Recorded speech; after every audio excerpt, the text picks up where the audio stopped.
Yeah, it's Wrestling Uncensored tonight on the show. Kota Ibushi is coming to AEW. We watch Raw, we just watched Smackdown, and we're watching AEW Rampage. I'm rolling solo tonight. It's Wrestling Uncensored time!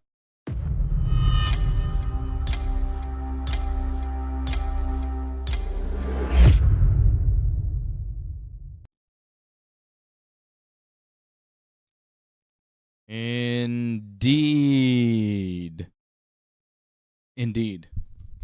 It's just me. No Johnny tonight. It's just Big Dave rolling solo. Johnny is out wrestling. He's got a match tomorrow, and he's traveling for that match. So you have me tonight, which means this show is going to be more about you than me, I think. I want to hear from you. I want to answer whatever questions you have. If you've ever had any kind of questions for me, pro wrestling-wise, now's the time.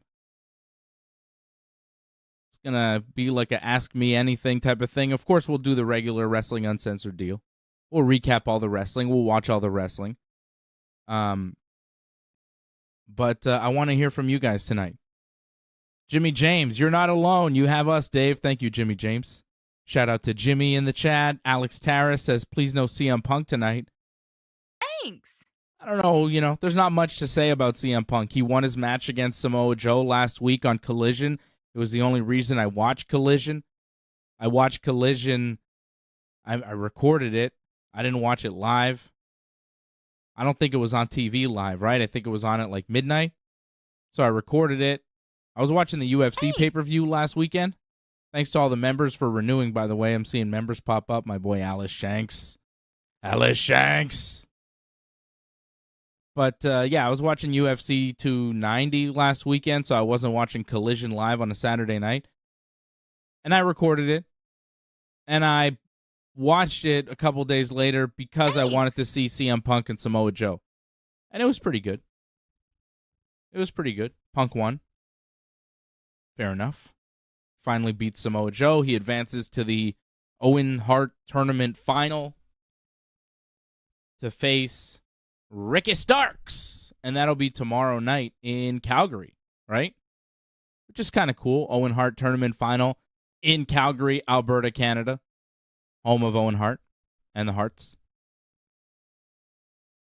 Ryan Katz, Lorne CSL in the chat. What's up, guys?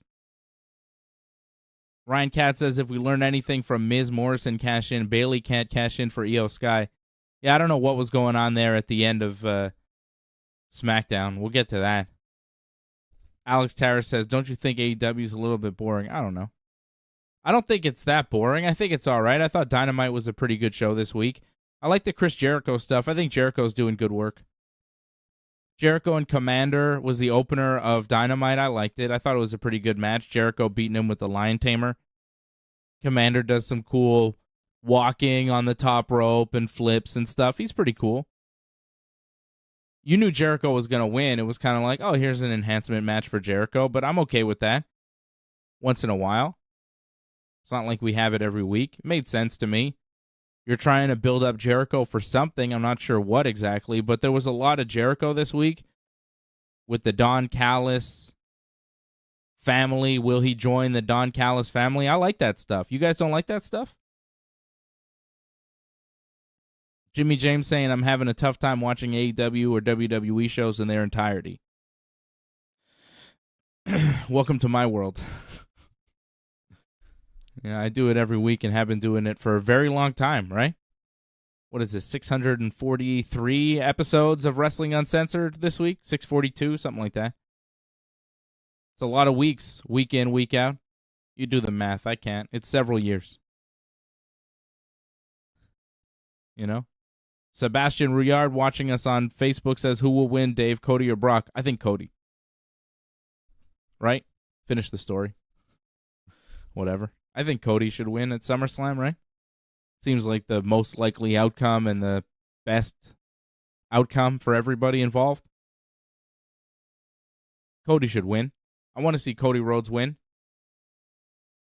They're 1-1. Cody should win the series, right? Cody should win in the end, shouldn't he? Maybe not. Maybe not. If Stone Cold Steve Austin fought Brock Lesnar, who would win? In a fight or a wrestling match? A wrestling match, I think Stone Cold. A fight, I mean, obviously Brock. Even today in a wrestling match, I think Stone Cold should win. If they did it today. I would put Austin over. I'd put Austin over everybody. You kidding? Stone Cold Steve Austin. That guy was the best. The best. And I'm not just saying the best like, oh, he's the best. I mean, he was the best superstar, most exciting guy week in, week out on Raw. He was incredible. Best Raw superstar ever, Stone Cold Steve Austin. Love that guy. What a talent. But I liked AEW Dynamite this week. Don Callis with Chris Jericho showing the old Tony Condello clip of them together back in the day in the early 90s. I like seeing that. I like seeing Jericho and Don Callis. It shows everybody like, oh, these guys have been around forever. And he had Bad News Allen, and he talked about Bad News Allen, who was Bad News Brown in the WWF, and how Bad News Allen was kind of their mentor, and how he would want them to be together. And you got to do Bad News Allen proud. He's dead now, you know? Pulling the old heartstrings of Chris Jericho. I thought that was good stuff. Bad News told them to always stick together. And Jericho's like, yeah, that's true, you know? Jericho's considering it. Jericho's doing some good acting. This is good stuff for Chris Jericho here. Jericho's been doing a lot of the goofy kind of nonsense for a long time. People forget that he could do this. This is good. I'm enjoying all this Chris Jericho, Don Callis thing. Is Jericho going to break up the Jericho Appreciation Society and join Don Callis' family? And the Don Callis family now is what? Callis and Takeshita? There's nobody else in the family. Jericho would be a pretty good member of that family, right? I mean, they need some members. Two guys in a family is not much of a family. That's kind of a manager with a wrestler. You kind of need Chris Jericho if you're going to call it the Don Callis family. Kind of like the Heenan family, right? Bobby Heenan, greatest manager of all time. You ever heard of him?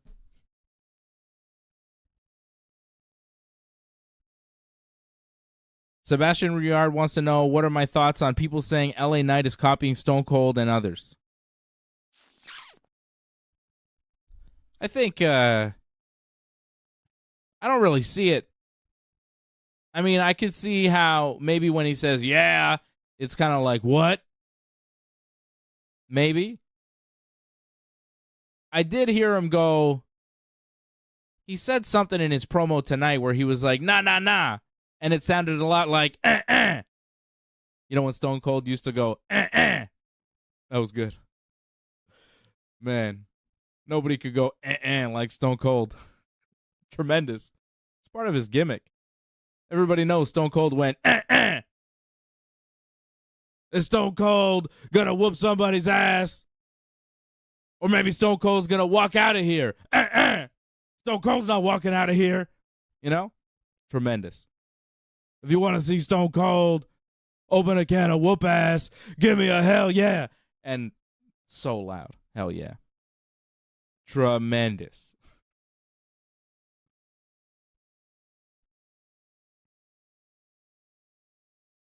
I think LA Knight is not really ripping off Stone Cold. I don't think he's ripping off The Rock. I don't see it. Like, he's got attitude, you know? And I think maybe when people see a guy with attitude who seems like he's in it for himself, they think, whoa, that's kind of like Stone Cold. And yeah, but the wrestling business used to be more like that than it is now. So I think people are just kind of surprised when they see a guy like LA Knight who's been busting his ass in various companies like Impact and NWA over the years. And then he comes in to the WWE and he, a lot like the Ringmaster, right, wasn't supposed to get over, was put in that stupid Dupree gimmick, whatever it was. Sylvester Dupree, what was his name? It doesn't matter what his name was. It was dumb. The Max Dupree, right? Max and Maxine. It was so dumb. And he managed to shake that off somehow and become LA Knight again, like he was in NXT. And it's just working. Alex Tarr says old wrestlers are just jealous. Yeah, I think there are some. I saw some kind of former big stars in wrestling say, "Oh, LA Knight's copying Stone Cold and he's copying The Rock." And like, well, you got to take elements of those guys. You'd be stupid not to. Kevin Owens does a stunner for a finish. I don't have a problem with that. Why wouldn't you do a stunner for a finish? It was very effective for Stone Cold. Randy Orton does a diamond cutter. You know? Solo Sikoa does a rock bottom every once in a while. So does Roman Reigns. So does Becky Lynch. What do you think the man slam is? It's the rock bottom. It's a good move. It's not like people were hitting rock bottoms a lot before The Rock. That wasn't like a typical wrestling move that you would see very often. A Uranagi or whatever. Nobody was doing that before the Dwayne. The Rock started that. Now everybody does a rock bottom because it's a cool move. And The Rock did it. But if anybody's trying to rip off The Rock, it's that Grayson Waller kid. You see that guy? He was on Smackdown tonight. He cut a little promo, and at the end of it, he goes, "Oh, smell what I'm cooking?" Smell what I'm cooking? You can't say smell what I'm cooking. He's like, "Oh, I'm going to win this fatal four-way match, and I'm going to be U.S. champion, and da-da-da." He didn't win. And then he's like, "Smell what I'm cooking?"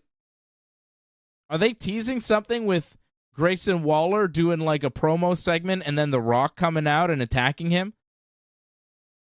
Is Grayson Waller going to start saying, "Smell what I'm cooking," to taunt The Rock?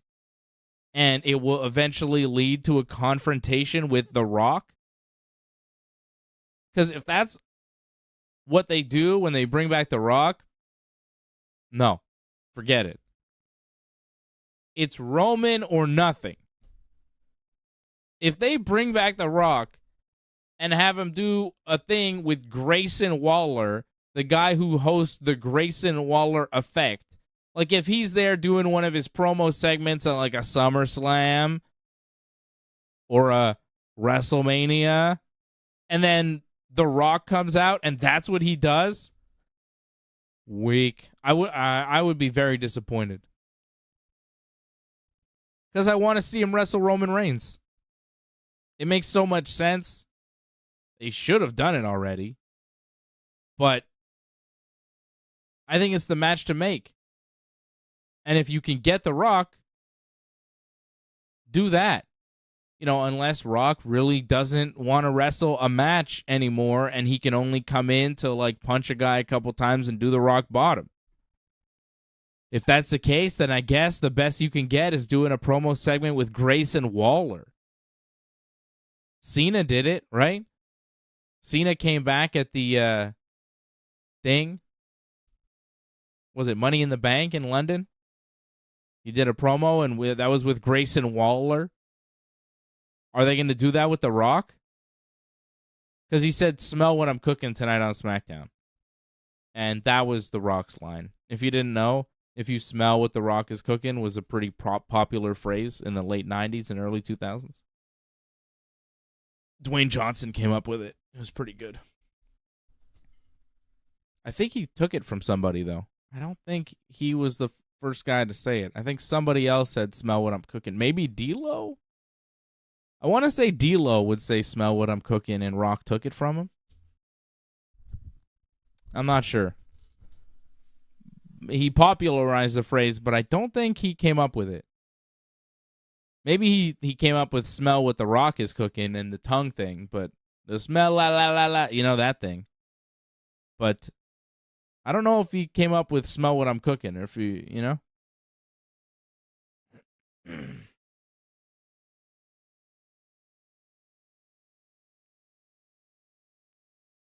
LA Knight. I like LA Knight. Like, I got no problem with anything he's doing. I think he's fantastic. The crowd's really into him.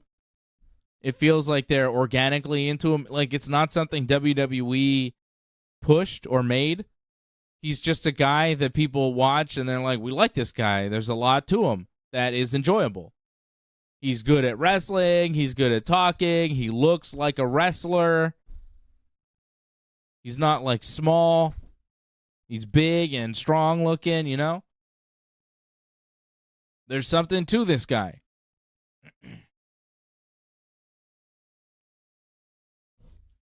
And the crowd is into it. And he was a heel. He was a heel that just got turned babyface because of his work. People just like him. So why not go with LA Knight? I was surprised he didn't win Money in the Bank. I thought he was going to win Money in the Bank. I wanted him to win Money in the Bank.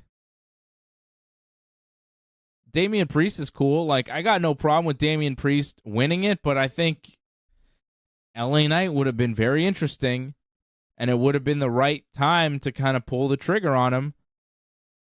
Maybe they have other plans. Hopefully they have other plans. Is he going to win this Fatal 4-Way next week on SmackDown? LA Knight has a Fatal 4-Way next week on SmackDown. They announced that this week. It's LA Knight versus Rey Mysterio versus Sheamus versus Cameron Grimes. It's like one of these things is not like the other, right? You got three legit guys. One of them is in the Hall of Fame, Rey. Sheamus will be in the Hall of Fame. And if LA Knight can put some things together here in the next couple of years, he might be in the Hall of Fame too. Cameron Grimes is kind of new, and I mean, who knows? Maybe one day, but big spot for him in that match next week. Fatal 4-Way on SmackDown, and the winner faces Santos Escobar, I think, for a U.S. title shot. I'm not really sure. Does anybody know what the rules are to the U.S. title invitational? They just said U.S. title invitational a bunch of times, and then they never seemed to explain what it was. I wasn't clear on the concept. They had a Fatal 4-Way tonight. It was Santos Escobar winning over Butch. Who else did he beat in this match? It wasn't a bad match. AJ Styles and Grayson Waller, right? And Santos won, and I thought that he just got a U.S. title shot next week against Austin Theory, but apparently not. Austin Theory is the U.S. champion. He's been U.S. champion for a while. Jimmy James saying, I doubt they have any plans for L.A. I mean, what if it's the U.S. title, taking it off Austin Theory? He has been champ for a while. Like I said, it would be a big deal for him to beat him. If LA Knight could get the win over Austin Theory, it's not nothing, you know? Theory's been placed pretty high on the card. He's been protected. He's picked up a lot of wins. He's been U.S. champ for a while. He brought it over from Raw, right? From the draft. So I think there's value in being the guy that takes the U.S. title off of Austin Theory. And I could see them making LA Knight that guy. Why wouldn't they? Like, why wouldn't they have made him the Money in the Bank winner, right? But if they don't give him the U.S. title after this whole thing, I kind of wonder, like, well, what's going on? And if you notice tonight, when they're promoting the Fatal 4-Way for next week, Rey Mysterio cut a backstage, like, short promo. Cameron Grimes did the same thing, and then Sheamus. And then we took a break, and then we came back, and LA Knight came out to the crowd. And he got the big pop, and he did the promo in front of the crowd on the stage talking about the Fatal 4-Way. So the other guys were kind of less featured than LA Knight, which makes you think he's going to win next week, but maybe not. I think he will. I feel like this is what they're going to do. They're going to make him U.S. champion and see how he runs with this belt. Because Austin Theory with the U.S. title is kind of played out. He needs to do something else. It hasn't been a hot run for him. I don't know what else you do with him. I think you have Austin Theory maybe form a tag team with Grayson Waller because they look the same. If you just called them Grayson Theory, they could be the Theory brothers and just do that. I think I would prefer that, quite frankly, with these guys at this point in their careers. Because I don't really have the stomach to sit and watch Austin Theory or Grayson Waller in singles matches as singles wrestlers doing singles storylines and promos and all that stuff. Because, I mean, come on. They're not quite there yet. The characters aren't there yet. Put them in a team. Make them a team for a bit. It's what they used to do in wrestling.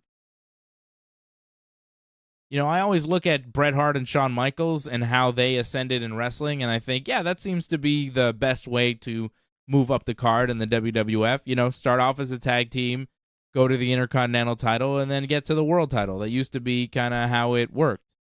That's what Shawn Michaels did with the Rockers, and then Intercontinental, and then World Champion, and Bret with the Hart Foundation, and Intercontinental, and World Champion.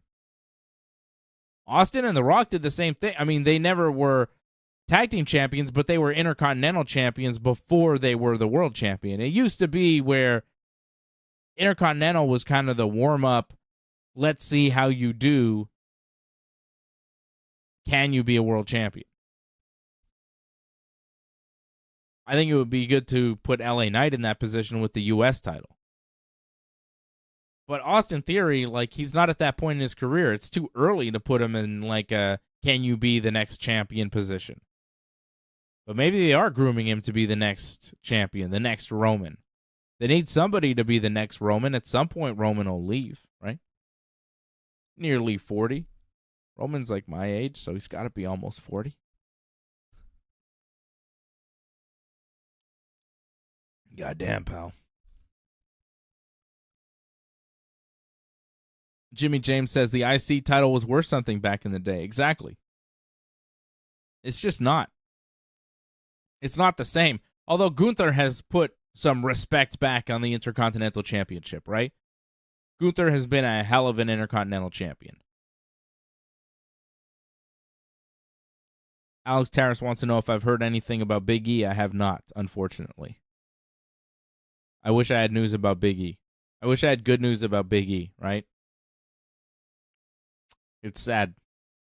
I miss that guy. He was such a shining light on that show. Every time you saw him, you know, you couldn't help but smile just thinking about Big E shaking his hips, doing his dance. You can't help but smile. I miss that guy. I wish him well. It sucks what happened to him. I don't know about Randy Orton either. I saw a question about Randy Orton either. I haven't heard anything. There have been rumors that he's going to come back at this pay-per-view, going to come back at that pay-per-view, and it never quite pans out. As I'm watching AEW Rampage, I see Lance Archer and Trent Beretta wrestling. Or just Trent, I guess. And I'm watching the Yankee game, too. And the Colorado Rockies just hit a 2-run homer to widen their lead to 6-2 now in the 7th over the Yankees, which sucks because I am a Yankee fan and I don't want to see them lose. And they're currently losing 6-2 now.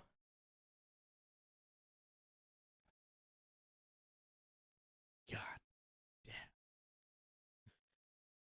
damn. Yeah, I haven't heard about Randy Orton, haven't heard about Big E coming back. It's too bad. Randy Orton would be huge for them right now, right? They need a big star. Randy is a big star. He would always be a welcome addition to that roster.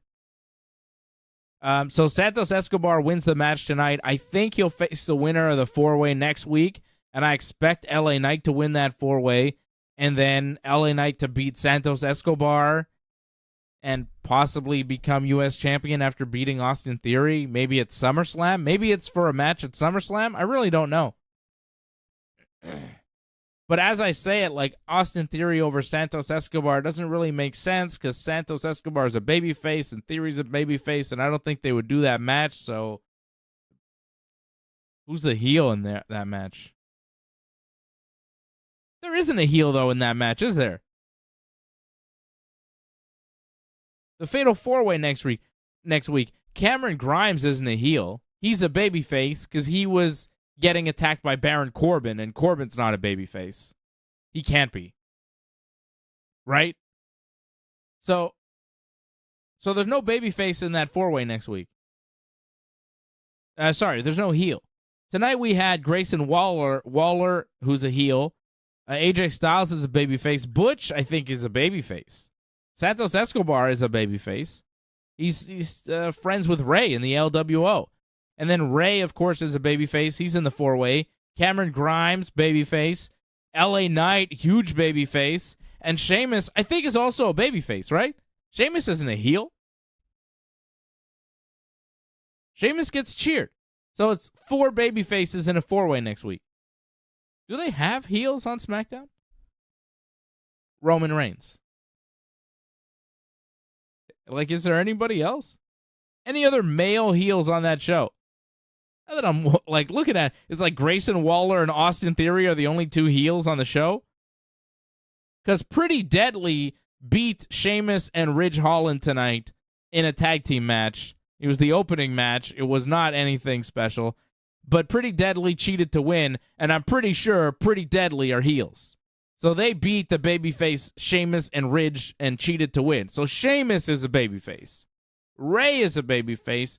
Cameron Grimes is a babyface. LA Knight is a babyface. So a babyface has to win that 4-way because they don't have a heel in that match, which is kind of weird. How is a good guy going to beat a bad guy if there are no bad guys? How do you feel bad for anybody in that match if there's nobody to be mean and, you know? I guess Sheamus could be mean, but he's still, like, you like when he's mean because he's kind of violent and he says fella a lot, you know? It's pretty good. What a strange setup they have here on SmackDown. I'm looking up and down the show like they have very few heels. Male heels. They've got some lady heels. They've got quite a few, actually. Charlotte is kind of a heel. She's kind of in between, right?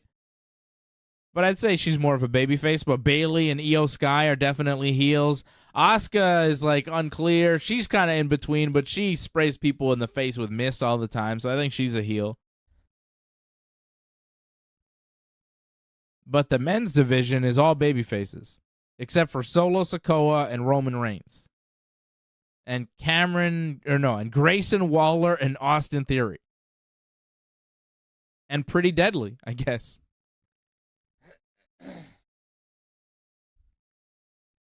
Weird. All right, well, I'll go with LA Knight then. I think LA Knight's going to win the 4-way next week and then be the next U.S. champion, maybe at SummerSlam. I think that would be nice, right? And then we had the main event here on SmackDown, which was just a lot of nonsense. And you knew it was going to be like this because they were telling you it was going to be like this going in. It was Charlotte Flair talking about, I'm going to be there ringside, or maybe I won't, but I definitely will.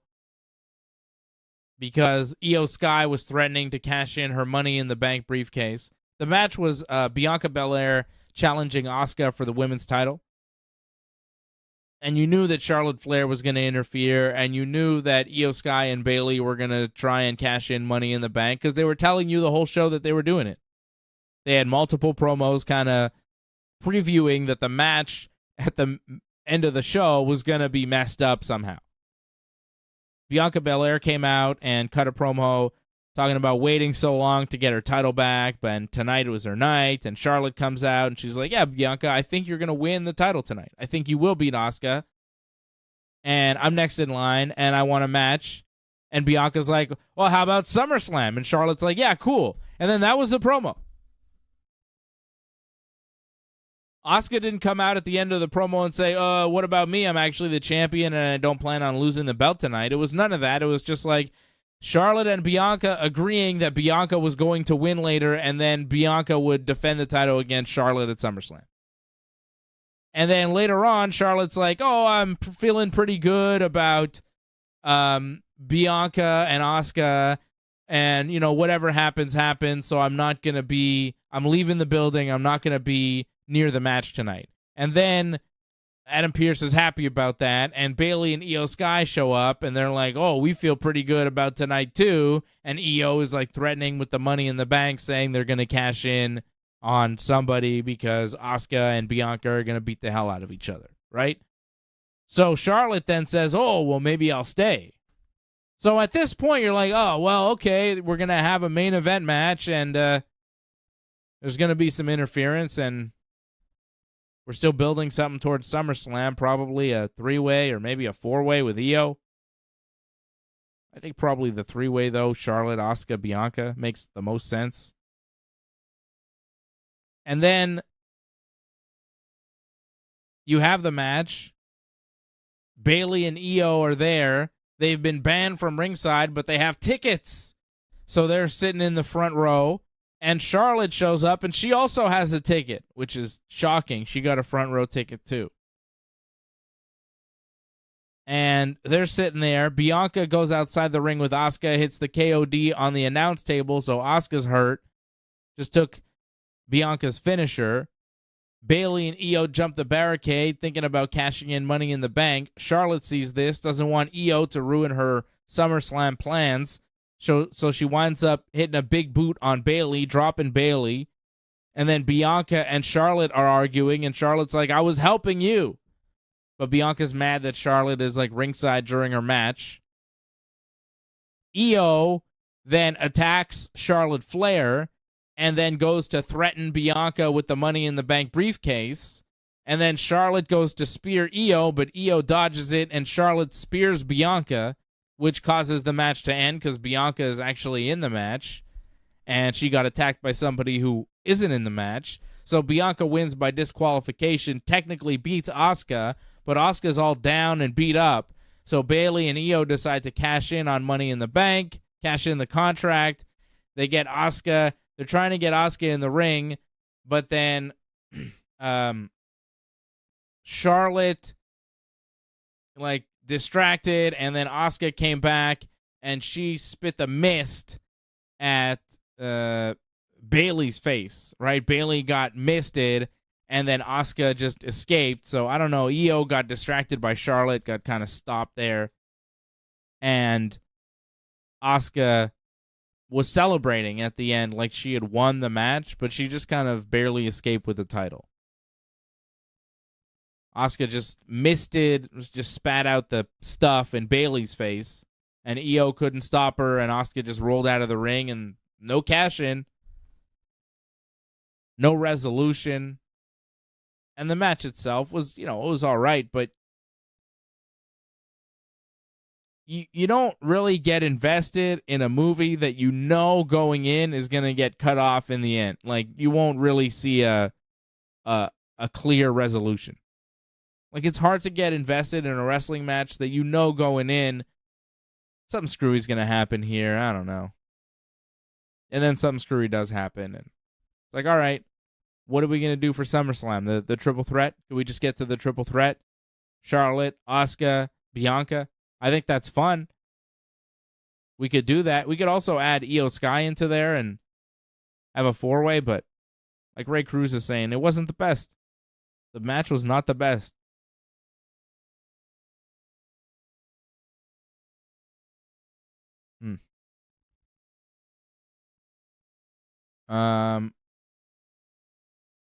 Leor has a question, but I don't know if I want to answer it. It's like I'd rather stick to kind of wrestling and MMA and stuff. I don't want to talk about people on the radio. Like, we're good.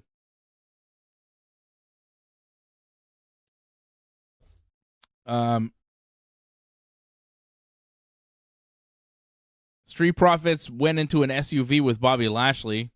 What's that about? That happened on SmackDown tonight. That was kind of weird. The OC got attacked. Mia Yim and Carl Anderson, I think, got attacked by Karrion Kross. So the AJ Styles Karrion Kross feud continues. And, of course, it wouldn't be SmackDown with something from the Bloodline. Jey Uso with an in-ring promo talking about his brother who got attacked, and his brother is injured now, and he's really mad at Roman Reigns. And Paul Heyman and Solo Sikoa came out, and Heyman says there's peace here and they're going to walk in and they want peace with Jey Uso. They don't want any violence. And Solo comes in and Jay's very mad at Solo and he says he's going to spank his little brother Solo. And Heyman talks about Alpha and Sika telling Jay, you know how the family's supposed to work. There's a tradition that's been handed down by Alpha and Sika and their fathers and the rules. And next week, Roman Reigns is going to have a conversation with you. So they're setting up a rules of engagement meeting between Roman Reigns and Jey Uso next week on SmackDown. Roman wasn't actually on SmackDown. But next week, it'll be Roman Reigns and Jey Uso having some sort of face-to-face. They're calling it the rules of engagement, whatever that means. And then Heyman starts going on about how whatever happened to Jimmy Uso is Jey Uso's fault because he rose up against the tribal chief, and he shouldn't have done that, and Jay's parents will never forgive him for what he did, and the tribal chief will never forgive him for what he did, and the family won't forgive him. And then Solo Sikoa takes the mic and he says, I won't forgive you for what you did, Jay, which really messes Jay up, and he attacks Solo and knocks him out of the ring. And then Jey Uso starts looming over Paul Heyman like he's going to attack Heyman, but Solo comes back and jumps Jey Uso, but Jay manages to take Solo out again and hits a super kick on Paul Heyman. And Heyman's taking of the super kick was not great. He didn't really make contact with the foot of Jey Uso either. It didn't look great, but I did like seeing Heyman attempt to take a bump. That's always fun, and it's very rare. Heyman very rarely gets physically involved. So that was kind of cool. And eventually, Solo took a chair shot, and Heyman managed to escape out of the ring, and then Solo escaped too, but Jey Uso beat up Solo and super kicked Paul Heyman, and Heyman took a bump. And then he was going to hit Jey Uso with a chair, but he was going to hit Paul Heyman with a chair. Jey Uso was, but Solo saved him. It's crazy. I like seeing Heyman take that super kick. If you haven't seen it, it's worth checking out. Of everything that happened on SmackDown, quite frankly, that was the most impactful thing. Like, there was some U.S. title stuff and whatever, but the most impactful thing to me was Paul Heyman falling down. I enjoyed that tremendously. And Shotzi's weird-ass promo from a bathroom floor, because Bayley, cut off some of her hair last week or the week before or whatever. Bayley had a match with Zelina Vega. She beat Zelina Vega. And then Shotzi appeared on the big screen doing this promo about Bayley, how she cut her hair, and she's all crazy and acting all weird. And then she takes a razor, a clipper thing, and starts buzzing her hair off. So I guess Shotzi's going to come back bald. And Bayley and Io look worried because Shotzi is obviously gone bananas and is out for revenge. Should make a good tag team partner for Nikki Cross. Just saying. They need some people in that division. They don't have much. But they're going to try this with Shotzi. Gotta say, I hope they give her something. I wonder if this was a voluntary head shaving or if they said, Shotzi, we have an idea. We want you to shave your head. Because if they tell you, we have an idea, we want you to shave your head, and then you do it, and they don't really follow through on that idea, or it's not all it's cracked up to be, it's kind of rough. They better deliver on whatever they promised her. Unless she said, oh, I want to shave my head, I want to get a new look or whatever. Maybe. But wrestling companies will ask you to shave your head for a gimmick.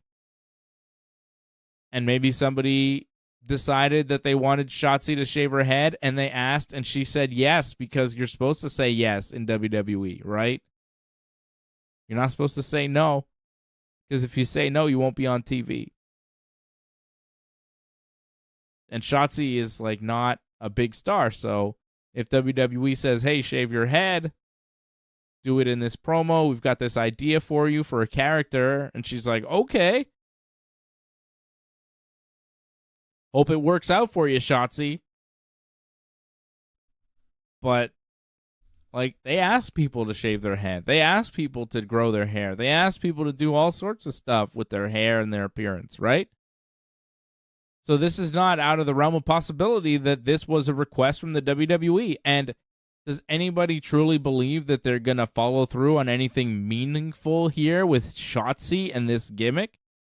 Did that promo work for you tonight, if you even saw it? You know?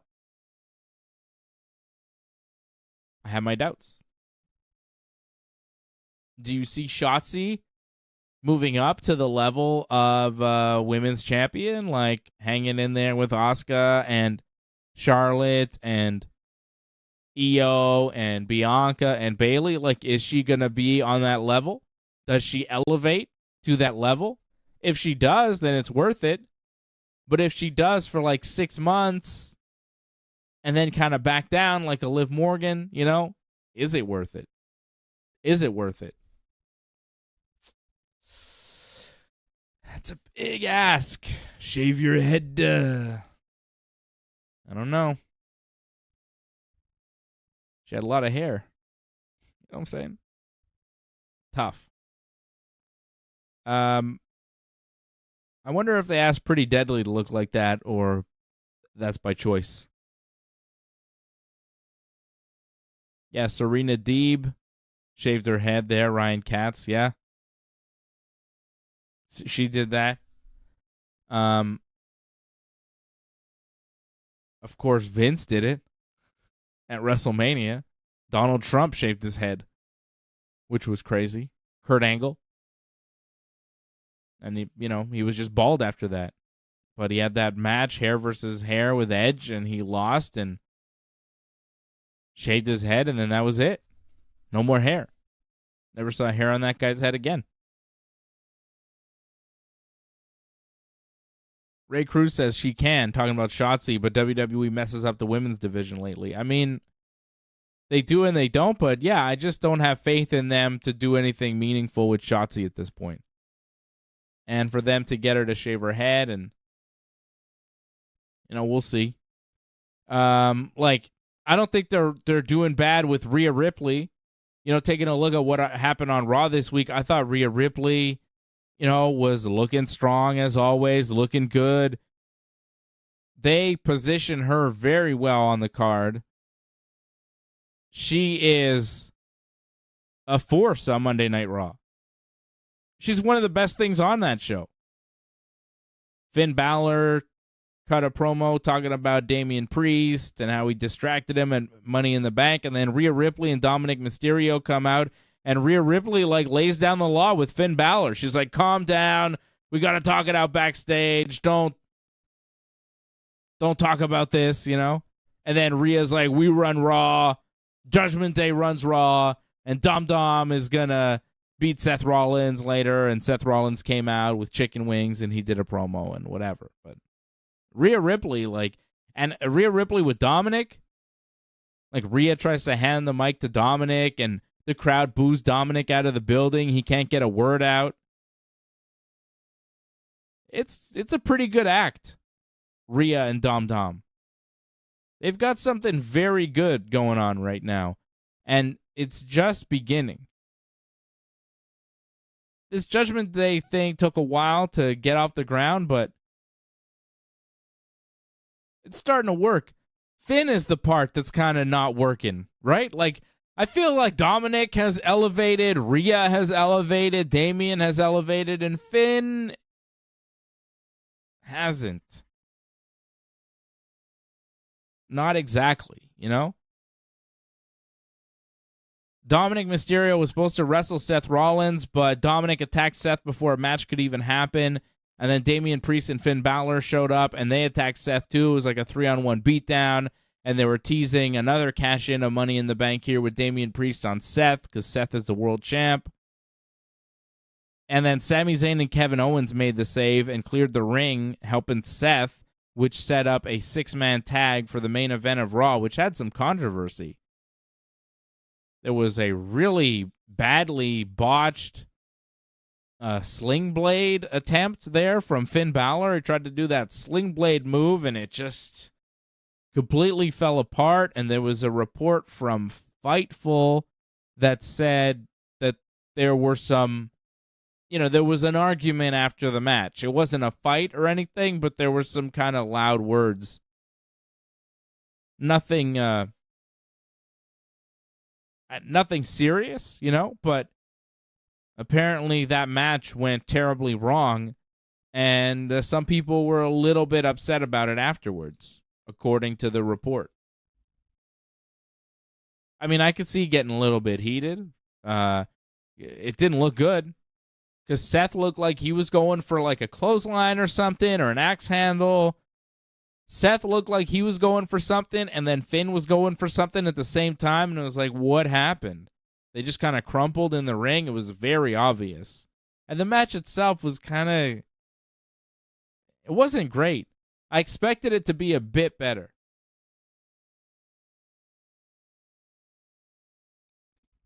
Didn't love it. Judgment Day 1, too. Finn hit coup de grace on Sami Zayn for the win. It was Damian Priest, Finn Balor, and Dominic, of course, over Sami, Kevin, and Seth Rollins. But it was a bit strange, that match. And that miscommunication with Seth and Finn was odd because they've wrestled so much, you figure that they had it down. And they just... And you don't see those guys so obviously mess up on live TV very often. They're pretty sound wrestlers. They know what they're doing. So for them to just have that kind of crumple in the middle of the ring was like, what? Somebody hurt? Maybe they just didn't hear each other. I'm going for this. Didn't hear it. Went for something else. It happens. But, yeah. Apparently there were some disagreements about that match after the fact backstage. But the rest of Raw was not great. Drew McIntyre and Matt Riddle beat Giovanni Vinci and Ludwig Kaiser after a Claymore on Vinci. Gunther seemed mad at Vinci and blamed him for the loss after. Gunther seems to be feuding with Drew McIntyre, probably going to wrestle at SummerSlam for the Intercontinental title. Ricochet and Logan Paul did a promo. And Ricochet says that he takes risks and he does it for the fans. And Logan Paul attacked him at Money in the Bank after the match, and he's not mad about that. He's mad that Logan Paul called him unprofessional on his podcast. And then Logan Paul came out and cut a pretty decent promo. Logan says Ricochet's a human highlight reel, but he took them both out of Money in the Bank with that move there, the Spanish fly through the table. And Ricochet says that he did it kind of sacrificing himself to make sure that Logan Paul didn't win because nobody wanted him to win. And Ricochet said that he was going to challenge Logan Paul to a match, but now he just wants to hurt Logan Paul. He's out for blood. And Logan says the match is not going to happen. And then Ricochet did a flip from in the ring. He jumped out of the ring, flipped, and landed on his feet, kind of in front of Logan Paul, which was pretty impressive. And Logan said that that was cool, but it's not going to happen. No match. And he goes to leave and then turn around and sucker punch Ricochet, but Ricochet ducks and hits a sliced bread off the apron on Logan Paul and then kind of poses. And that was their segment. It was, not great. I want Ricochet to be better at these promos in the ring, but he's not. And Logan Paul came out much more composed, much more natural, just much better. Much better on the mic.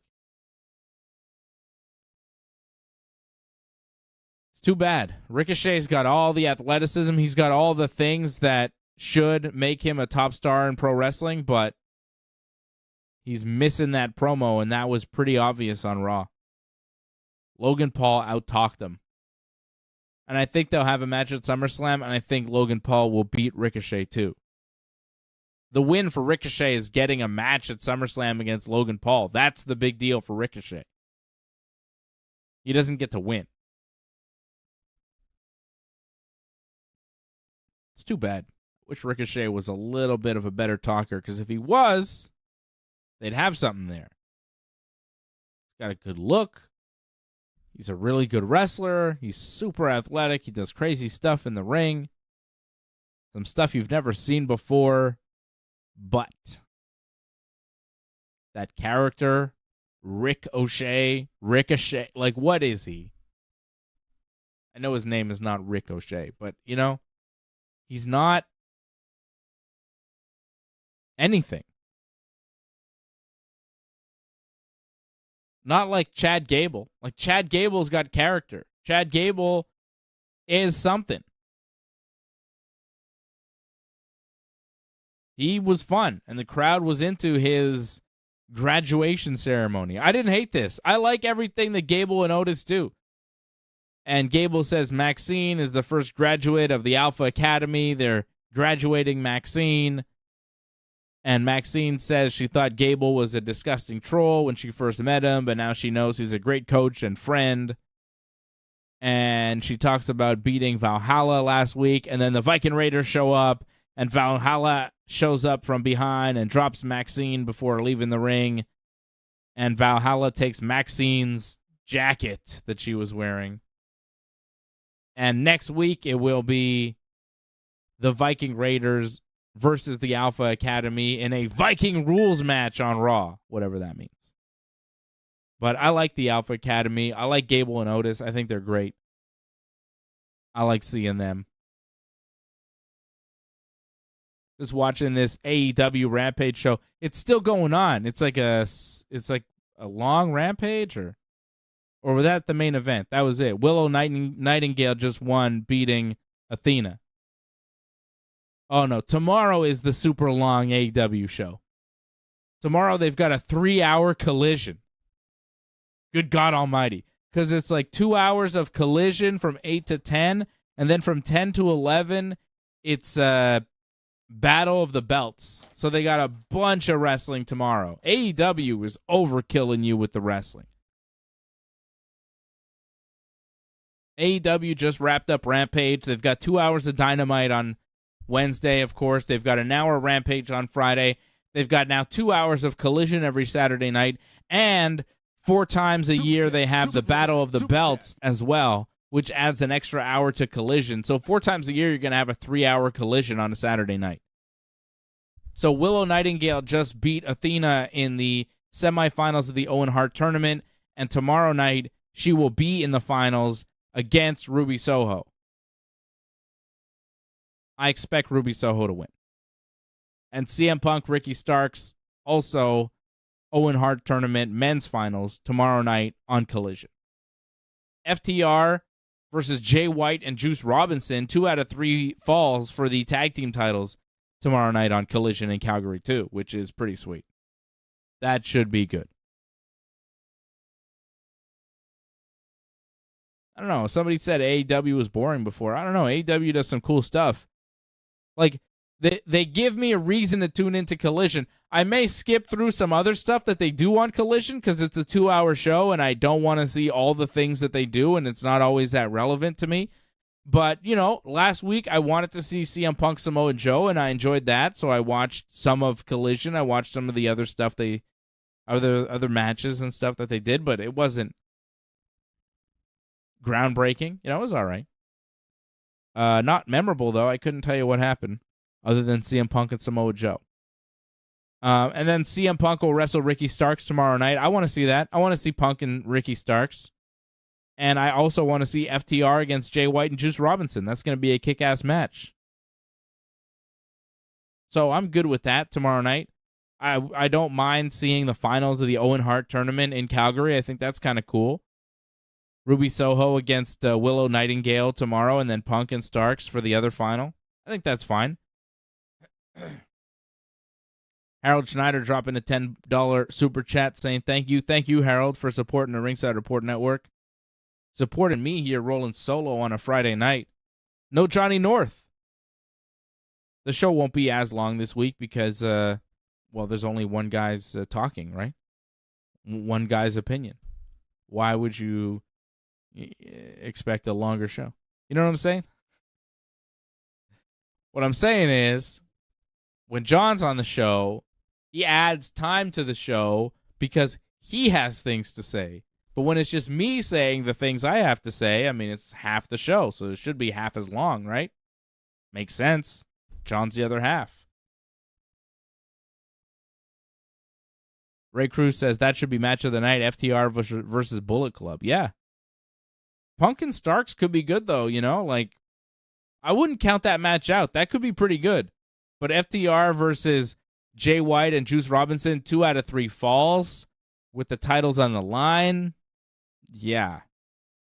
Yeah, that's why I'm tuning in. That's the main reason I'm tuning in. That's pretty sweet. Too sweet, if you know what I mean.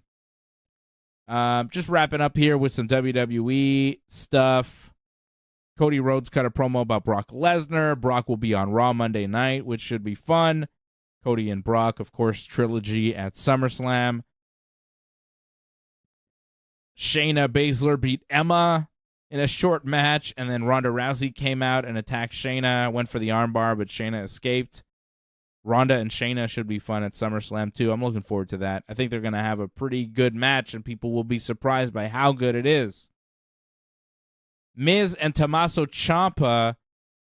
Miz beat Tommaso Ciampa in a no DQ match after help from Bronson Reed. So Bronson Reed, I guess, is taking money from Miz to help him win matches. Hit a top rope splash on Ciampa so that Miz could cover him. Yeah. So that happened. And it seems like Rhea Ripley and Raquel Rodriguez are going to have a match at some point, maybe SummerSlam, because it seemed like they had another confrontation backstage. Rhea and Liv Morgan were there arguing with Sonya and Chelsea. And then Rhea Ripley showed up and told Raquel to stay out of her business and don't come make the save when I'm attacking people. Like she was attacking Natty. It was Natty, right? Last week on Raw, and Raquel and Liv chased her off, and Rhea didn't like that. So I think they're building towards Rhea and Raquel. I think SummerSlam, that'd be a good match. That'd be cool. I'm talking myself into being interested about SummerSlam. Like Cody and Brock, yeah. Rhea, Raquel, okay. What was the other one I liked? Shayna, Ronda. That's decent stuff. Those 3 matches are worth tuning in for, I'd say. And Sonya Deville, Chelsea Green beat Kaden Carter and Katana Chance. And Sonya and Chelsea will get a shot at the Tag Team Champions next week on Raw. Matt Riddle versus Gunther. I believe it's non-title, also set for Raw Monday night. They didn't say for the title, so it's probably non-title. Kaiser and Vinci are both barred from ringside, so they can't help Gunther. Maybe they should buy a ticket. That's what the ladies of SmackDown seem to be doing. Maybe they could tell Imperium of their cool trick. Viking Raiders will wrestle the Alpha Academy in a Viking Rules match. Brock Lesnar will have a confrontation with Cody Rhodes. All coming up Monday on Raw. And that's what's going on in the world of WWE this week. Not much else, right? No big stories, no scandals, no big rumors, no firings, no deaths, no, you know what I mean? It's been kind of quiet this week in WWE land. AEW's had a more eventful week, I think, with the announcement of Kota Ibushi. Kota Ibushi is going to be at Blood and Guts. Kota Ibushi is going to be the partner of the Elite, which is pretty cool. It'll be Ibushi, Omega back together against Ibushi, Omega, the Young Bucks, and Hangman, Super Elite, versus the Blackpool Combat Club guys, Wheeler Yuta, Claudio Castagnoli, John Moxley, Konosuke Takeshita, and Pac. Pac showed up. So Don Callis did a promo at the end of Dynamite. We had 2 Don Callis in-ring promos. Don Callis made 2 entrances on Dynamite this week, which I didn't hate. The crowd hated it, though. Man, he gets a lot of heat. The crowd boos Don Callis out of every building he goes to. It's pretty good. Don Callis was there to reveal the final member of the Blackpool Combat Club team for Blood and Guts, which is coming up on Wednesday night in Boston. Blood and Guts, 2 cages, 10 men, violence, blood. No guts, probably. I mean, guts? Yuck. If there's guts, somebody should go to the hospital. They should stop the match immediately. Blood, okay, but guts? I mean, that's intestinal. You know what I mean? That's internal. You don't want to be messing with guts, bro. Blood, okay, but guts? Anyways, the match is blood and guts. Don Callis talks about Kenny Omega, how he's a coward and a punk. Kenny comes out to confront Callis, but gets attacked immediately by Takeshita, Moxley, and Pac. And he's like, oh, Pac! It was kind of a weird way to reveal Pac. Like, Don Callis didn't say anything. He just kind of showed up as part of a group to beat up Kenny Omega, but that's how they reintroduced Pac to AEW. And they set up Kenny for Callis to kick him in the head. And Pac tells Kenny, oh, you've got no idea how long I've been waiting for this, and I'm the 5th member. And it's like, you didn't need to take the mic and say you're the 5th member. We figured that you're there. You haven't been here in a while. We're waiting for a surprise member. We know it's you, dude. I'm the 5th member. You're just beating the shit out of Kenny Omega for 5 minutes, like, obviously. Guts is in courage, I guess, maybe. We could see that. We could see some courage. I don't mind courage, but guts. But Pac saying, I'm the 5th member was a little bit redundant. And then they set up Kenny with a chair around his neck, like set to decapitate him. Pac goes to the top rope. If he jumps, breaks Kenny's neck, right? Kenny's got his head in a chair. And then Kenny somehow gets on the microphone and goes, yeah, we have a 5th member too. Check the screen. And then a video package shows Kota Ibushi.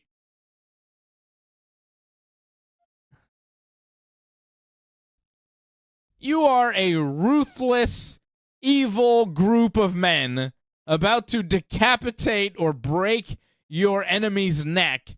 He has something to say and wants you to check the video screen, so you do and stop attacking him? What are you, Batman villains? Like, how stupid are these guys? That was awful. That was a terrible way to introduce Kota Ibushi. Like, come on. You got the chair around Kenny's neck. Kenny's like, wait, one more thing before you kill me. Look at the video screen. What the fuck? It's ridiculous, man. And, okay, this is not official. I don't know if this is real. Maybe somebody in the chat can confirm or deny this for me. But a guy at Jiu-Jitsu today, I'm going to say his name, Zach at Jiu-Jitsu, he told me that Kota Ibushi wasn't at Dynamite because he flew in but got lost in the airport.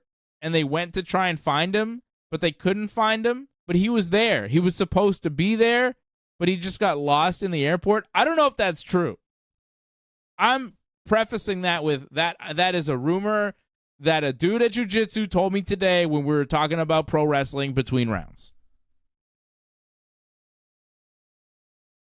I don't know. My neck is like jacked up too, by the way. I don't know. Anybody know what a Granby roll is? I think it messed up my neck. God damn, pal. Jiu-Jitsu's hard on the body. My neck is like, you know, not great. I can't quite hold my head up properly.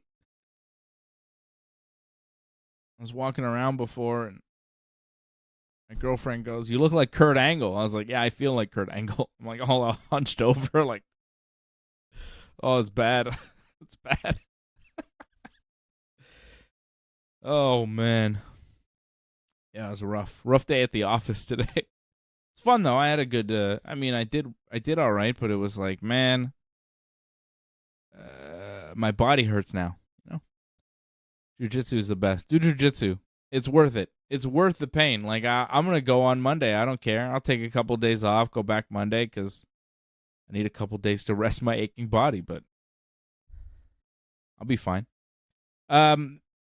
I like Dynamite on Wednesday night. I liked Nick Wayne, the promo that he did to introduce himself, talking about the ring he had in his garage and learning to wrestle from his father. And he describes the day and how his mother came to tell him that his father had died. This is an 18-year-old kid.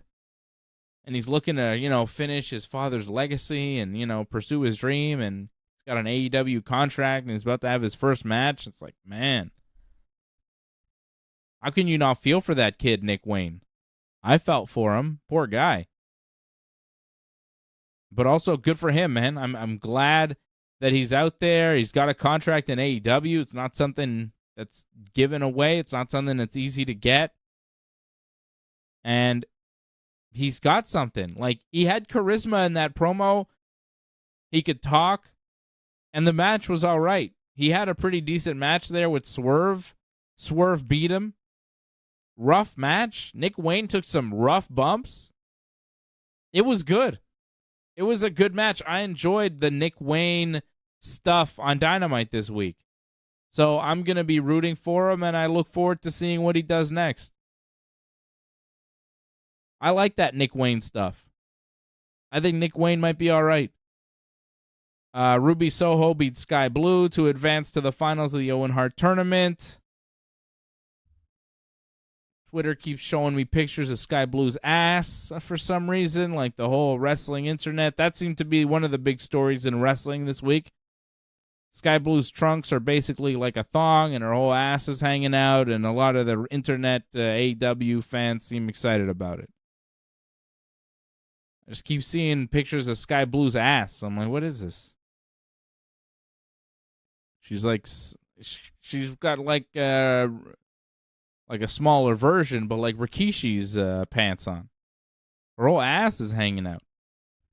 She lost. But the fans love her. You know what I mean? It works. It'll get you over, pal. Show a little cheek. Cheeks will get you over. Move you up the card. I mean, it is true to a certain extent, like the guys are going to cheer for you a little bit more, and they might not know why. I really like Sky Blue. Yeah. I know, dude. I get it. I don't think she's doing it. I mean, a lot of them have trunks where their butts are showing, but Sky Blue's butt is like pretty much fully out there, right? Have you guys not seen this? It's a thing, right? With Sky Blue, like her butt, people are talking about it. I've seen a lot of Twitter activity about Sky Blue's ass. More than her wrestling. Which, come on. Come on, guys. Be better. Let's do better. It's not just guys, though. The ladies love Sky Blue's butt, too. Why not? Good for Sky Blue. MJF and Adam Cole did the thing at a bar talking about their T-shirt, and MJF wants Adam Cole to wear their T-shirt, and then AJ wants me to show it on the screen. You see, as degenerates like AJ promoting this stuff. That's why I see it, because I'm friends with AJ. Disappointed in you, AJ. Be better. Rise above, okay? The Adam Cole MJF stuff was not bad. Like, it was kind of over-the-top comedic nonsense, but it had some parts that were good.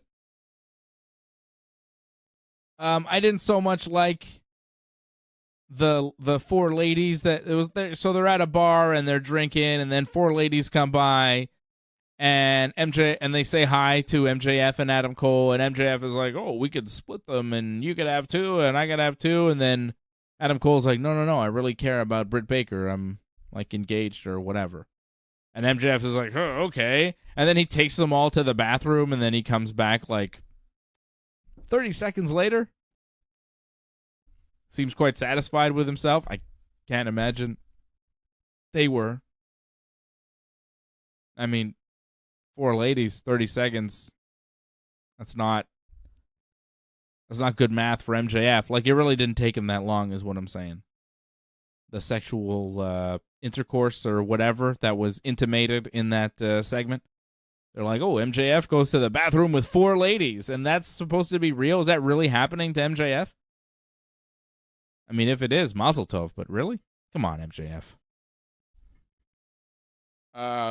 Anyways, it was, but it's part of the gimmick. And then Cole is like, oh, I have the t-shirt, but I'll wear it if we get to do what I want to do, because I don't want to be hanging out at this bar watching you be greasy with these ladies. I want to do something else. And MJF is like, well, you wear the shirt, I'll do whatever you want. So they go to the hotel room to play video games, and they're playing the AEW video game. And MJF is like, I don't want to be playing video. I thought only virgin nerds played video games or whatever. He said something about virgins playing video games. And then MJF finally relents, and he's like, oh, this game is actually kind of fun. And he's like, it's actually more fun to play these video games when you have like a friend, a buddy there to play with you. And Adam Cole's like, oh, you've never played a multiplayer video game before? And MJF is like, well, you need friends for that. And MJF, the way he sold it, you kind of felt bad for MJF. Like, does he not have friends? It was not terrible. I felt for MJF. And then Adam Cole felt for MJF too. He's like, oh man, I think you're cool. At first I thought I was gonna turn on you and just use this, but I'm falling in love with you, MJF. And MJF is like, oh, me too. I was gonna turn on you, but I think we're friends. And so they're real friends. Adam Cole really likes MJF, and MJF really likes Adam Cole. But does he? You know what I mean? Does he? I don't think he does. I think this is all a ruse for him to turn on Adam Cole. And they had a match. Adam Cole and MJF beat Brian Cage and Big Bill, which was kind of a hard sell when you saw Adam Cole in the ring next to Brian Cage and next to Big Bill and even MJF next to those guys who are ginormous. For those two guys to be a jabroni tag team is a little hard to swallow, because you see them and you go, they would beat a lot of these guys, and I don't think Adam Cole would have a chance in hell. It was, it was a little tough to watch. I was like, well, I mean, I see what they're doing here, and I get it. I see where Adam Cole and MJF are on the card, and I see where Big Bill and Brian Cage are on the card, but goddamn, look at these guys. They are monsters. And the match was all right. Cole and MJF won, of course. MJF hit his Heat Seeker pile driver thing off the ropes. The only reason I know what that move is because it's one of his signature moves in Fight Forever, which I have on the Nintendo Switch and is a lot of fun. Cole and MJF cut a very babyface promo after the match, and they talk about winning the AEW tag team titles, because if they win this blind eliminator tag tournament, they get an AEW tag title shot. And I'm not sure who they're wrestling next in this tournament. Oh, it's Samuel Guevara and Daniel Garcia. That's the finals. Okay. I have it in my notes here. I was like, I don't know who, but I have it. It'll be Guevara and Garcia on Dynamite coming up Wednesday night against MJF and Adam Cole in the finals for the for a title shot. It's the blind eliminator tag team tournament. So I guess MJF and Adam Cole will win and get a tag team title shot against FTR? Or is this where they break up? This should be where they break up, no?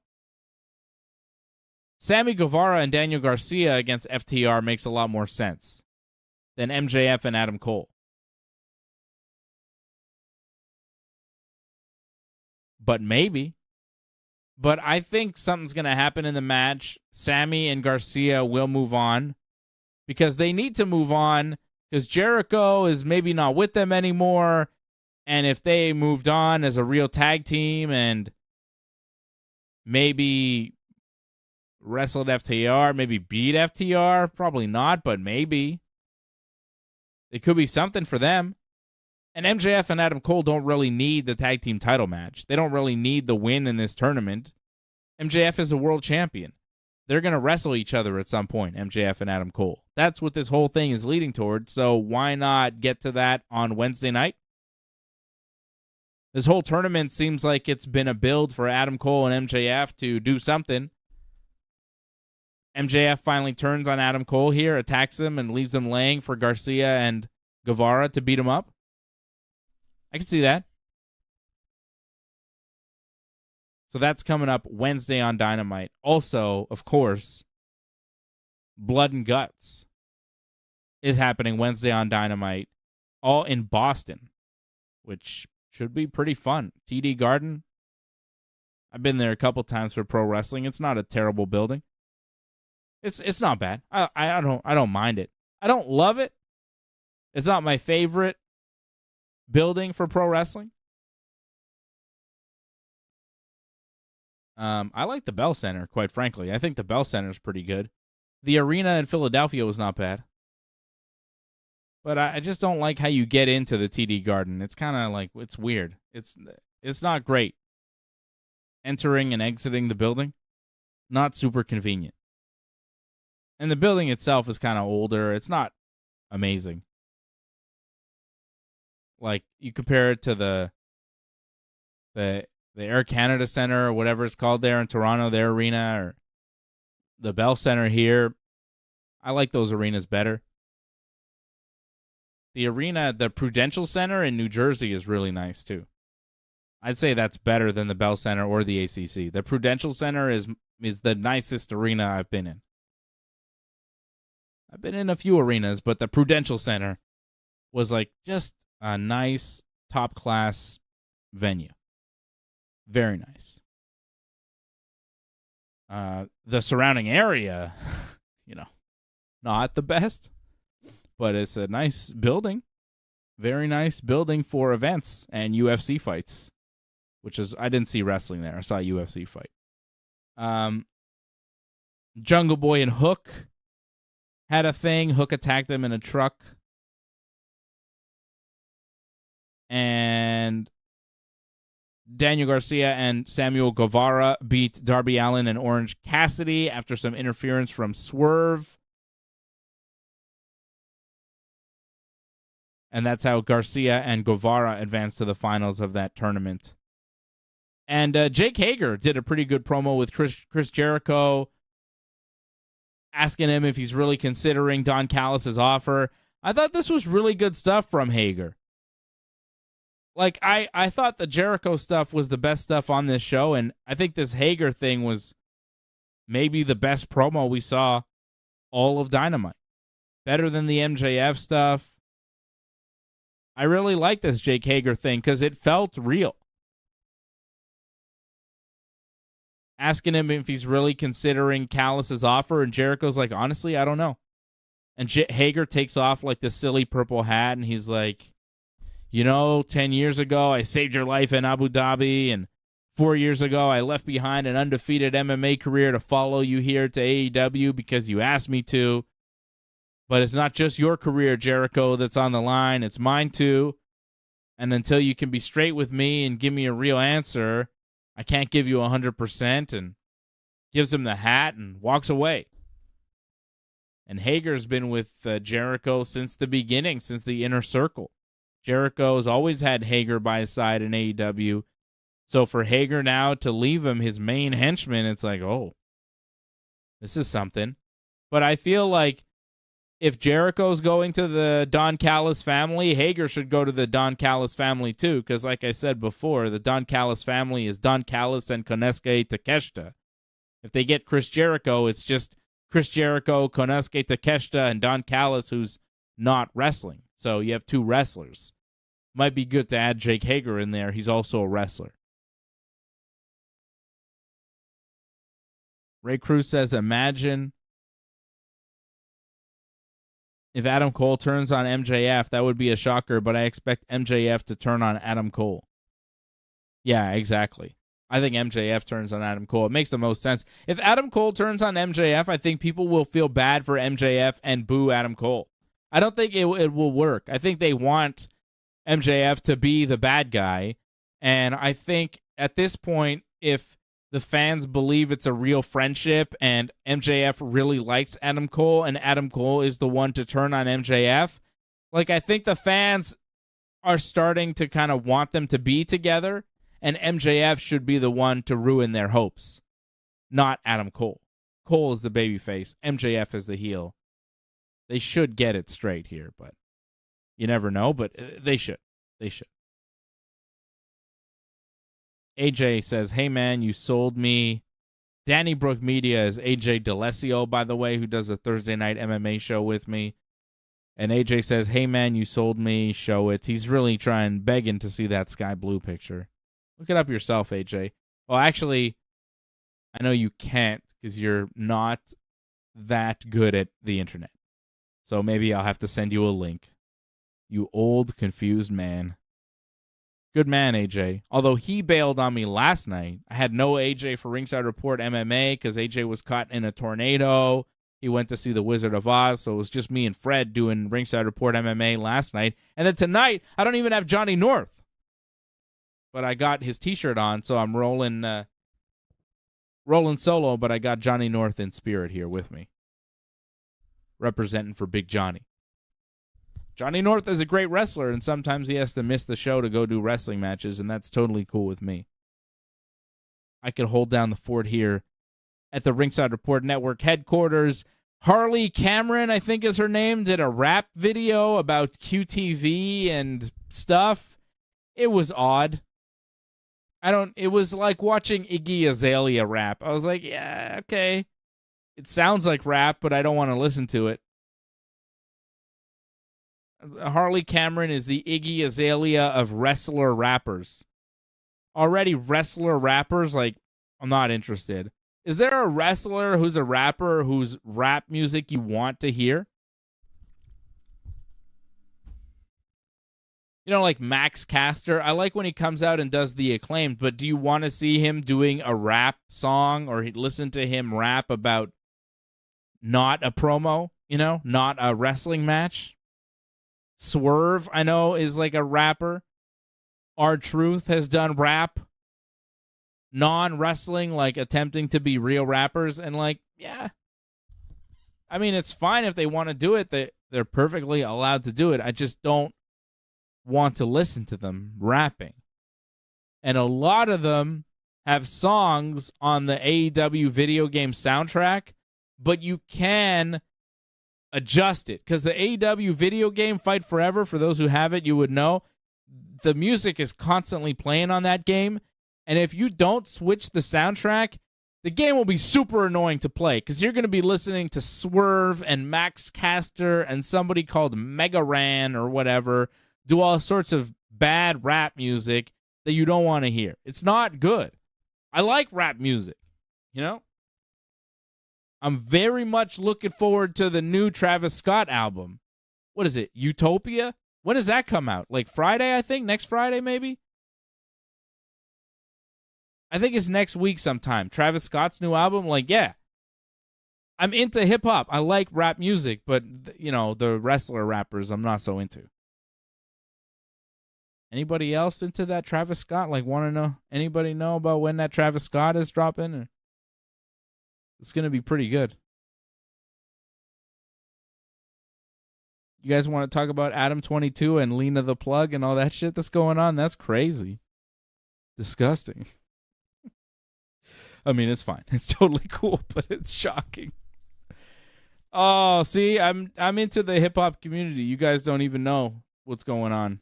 I say these things, and I'm sure a lot of people like AJ or maybe other people are like, "What's Dave talking about?" But I know other people are like, "Oh yeah." They know. You guys know. You guys know Lena the Plug? I know why they call her the Plug. Whoops. And what's with these ladies on the internet going like, "Yum yum yum, ice cream so good, yum yum yum"? What is that? You seen that? How can I get in on that? Num num num, steak so good, thank you. Cookie, ooh, Gatorade, delicious. Can I do that? Ooh, shrimp, I love it. Yum yum yum yum yum. Can I get in on that game? I want to do that. Are they doing it for money or just the emojis? What is going on there? Is it like horny dudes paying for that? What the hell is that? It's pretty cool. Anybody know what the hell I'm talking about? You see these ladies on TikTok? One of these ladies, she's like eating pretend food and getting paid for it, I think. Super weird. Never seen that before. Ooh, ice cream, thank you. Like, I'm like, what? What is that? Ooh, popcorn, yum yum. What? She sounds kind of like an anime character. It's super weird. I think she's putting on the voice. Seems very popular. It's like an internet thing. Am I the only one who's seen this? I can't be the only one who's... I know I'm not the only one who's seen this. I've had conversations in real life with people about this. You guys have seen this. AJ may not have seen this, but somebody out there watching has seen this. AJ says he knows Adam22 now. Yeah, because I told you about it. I'm like, hey, have you seen this, AJ? Because AJ's on a different internet than me. AJ's watching, like, Donald Trump videos or whatever. So I got to keep him up to date with the other side of the internet and what's going on. We need them on our show. AJ, do you know what I'm talking about with these ladies going, ooh, yum, yum. Yum, yum, yum, thank you. What is that? I've seen a couple of them now. People on Twitter are like, what the hell is this? And I'm like, yeah, I don't know. It's weird, right? Are they making money doing this? I think they're making, like, money, like serious money, just going, yum, yum, thank you, popcorn, whatever. Super weird. But cool. It's like, man, the internet is a strange and vast place. Like, it's so gigantic. There are so many different crevices and nooks of the internet, entire worlds that you have no clue even exist. And then once in a while, they kind of peek through and they hit the mainstream, and you're like, what? What is that? I need to get in on that, is what I'm saying. Ooh, steak, yum. I could do that. Is there a dude version, or is it just ladies doing that? Are there dudes going like, ooh, thank you, yum yum? Because that seems fun to me. I kind of want to do that. I'm already doing it, and I'm enjoying myself. Cookies. Yum, yum, yum, yum, yum. I'm basically doing a Cookie Monster, I think. But that's okay. Cookie Monster will be really good at that, right? Like, he's kind of the original. Didn't he make that up? Yum, yum, yum, yum, yum, yum, yum. Tremendous. Tremendous.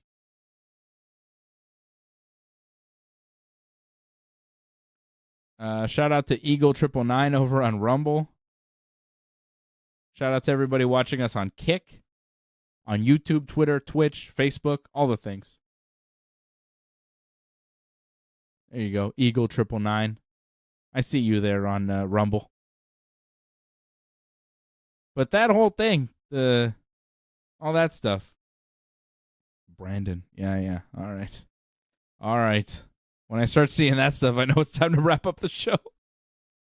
Like, that's not the internet that I see. You know what I mean? Like, I know that the Joe Biden, Donald Trump stuff, like, some of my buddies at jiu-jitsu were like, you going to see Sound of Freedom this weekend? And I'm like, no, what the fuck is that? And then they showed it to me. Like, I looked up the trailer, and I was like, oh, I'm good.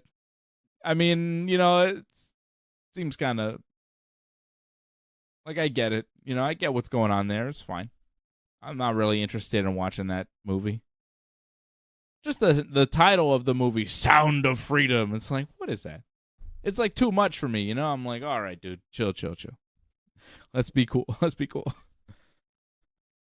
But some of my friends, you know, some of my closest friends are like down, really want to see that movie. And I'm like, oh, that's a different internet. They're like, they know all about the Sound of Freedom movie. And they're like, have you seen Sound of Freedom? And I'm like, what is this? I don't know about this. And then I see that, I'm like, let me see. Maybe this is a good movie. Let me see the trailer. And I'm like, I don't need to see this movie. I think I've seen the movie in the trailer. Here's a guy, he's going to save some kids. He saves the kids, and everybody's really impressed with him in the end. All right. Sounds like there's a lot of scenes where, like, kids are being put in danger, and they're, like, showing it to make you feel like, ugh. I don't want to see that. I don't want to feel, ugh, with kids. Like, ugh, gross. Yuck. So, yeah. But it seems like a popular movie. Is Mel Gibson involved in that? I heard Mel Gibson was involved. But I don't know if that's true. I hear a lot of things at jiu-jitsu now, and I gotta, like, fact-check them. People be talking to me, and I'm like, oh, yeah, is that real? It's not always real. It's not always real.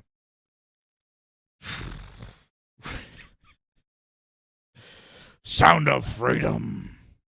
Sounds like a movie Vince McMahon would produce, right? Like a WWE Films. And if you see the trailer, it kind of looks like a WWE Films. You know what I'm saying? Like, it looks like The Miz could star in Sound of Freedom. Like, the Marine, it's like the same quality of movie. Same kind of cinematography. You know what I mean? Same production values. It's got action, but the dialogue is stupid as fuck. You know what I'm saying? Come on, guys. Let's be real. I gotta be voice of reason sometimes. It's tough being the voice of reason. You gotta talk to AJ, you know? Keep him in check. Ray Cruz says it's an OnlyFans thing. Sexual connotation, ladies only. God damn, pal. I really wanted to get into those eating emojis. Seems like a fun game to get into. Ooh, lobster. No? You don't think I could get people to pay money to watch me eat pretend food? Why not? Seems like a perfectly reasonable concept. Pay money to see me eat emoji food and blow you kisses. Oh, kisses. Super weird. What the hell? I don't know, Jimmy James. You totally lost me on the chat. Some of these YouTube chats, I think it's getting closer to midnight, and I think it's time to wrap up the show. I want to thank everybody for watching tonight and supporting me in the chat and being my co-host with me, talking to me and asking me questions and keeping me alive. And especially to Harold Schneider, who dropped that $10 super chat, right? This is for you, Harold. Yum, yum, cookies. Yum, yum, yum, yum, yum, yum, yum. That's what you get for the $10 super chat. I eat pretend cookies. Yum, yum, yum, yum, yum, yum, yum. I'm trying to get into that game, guys, all right? No matter how, I'm trying to sneak in through the back door of the eating emoji food game. I could just be the guy who's like a joke. Like, he's not really doing it. Nobody's really getting off watching him, but it's like funny because he's doing it like the ladies are doing it. You know what I'm saying? Like a comedy bit that maybe takes off. And people give me money because they think it's hilarious that I'm doing this stupid thing. Because it is a fucking stupid thing. And what guy is sitting there like getting sexual pleasure from watching that? These ladies aren't even nude. You know what I mean? Maybe if they were nude eating the emoji food, it'd be like, all right, well, they're nude or, you know, or wearing clothing.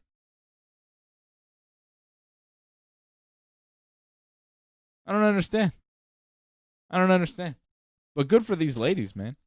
They don't even have to get nude. They're getting guys to spend money on them, eating pretend food, but they do it pretty fast. It's pretty impressive, actually. If you see that lady, she's like, yum, yum, thank you, yum, yum, yum, thank you. Like, she never stops. Seems like a lot of work. I would get sweaty doing that. And that's why nobody's going to pay me to do that. Nobody wants to watch a sweaty old guy eating pretend emoji food on the internet. Nobody wants to watch that. All right. I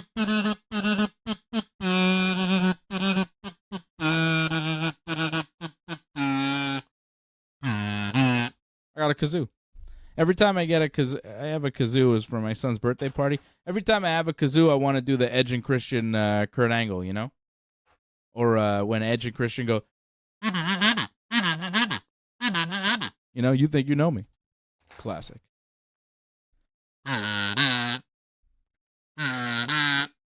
Okay. That's it. I'm done. I'll see you later. I'll be back Thursday night, 8 p.m. for Ringside Report MMA with my boy AJ. Holy shit. Now Ray Cruz is trying to tell me about the movie Freedom, Sound of Freedom. It's cool, Ray. Like, I know it was a true story and he saved kids, and it's good. I think kids that are being human trafficked, that's a terrible thing. But I feel like that whole cause has been co-opted by a certain group, and it's like it comes with other things, you know? It comes with other strings attached to that I'm like, oh, yeah, okay. Like, I'm with you on the no child being used in that way that seems horrible, but I'm not with you with the other stuff that comes along with it. Yeah, Ray Cruz says very difficult to watch if you're a parent, and I am a parent, and I don't, I don't want to watch kids getting abused. It doesn't seem like a fun night at the movies. I kind of want to see that new Wes Anderson movie with Tom Hanks. And I bet you AJ is going to be like, Tom Hanks, he was on the island with the Epstein or something. You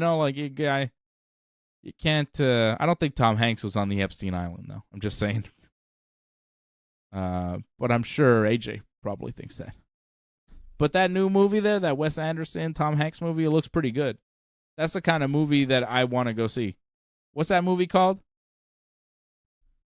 New Wes Anderson. Asteroid City. I want to see Asteroid City. That's the movie I want to go see. I would rather see that than Sound of Freedom. You know what I'm saying? All right, 8 p.m. Thursday night, we're going to talk MMA. We're going to preview some fights. UFC is going to be in London next Saturday. Tom Aspinall taking on Marcin Tybura. We'll preview that fight and other fights on the London card.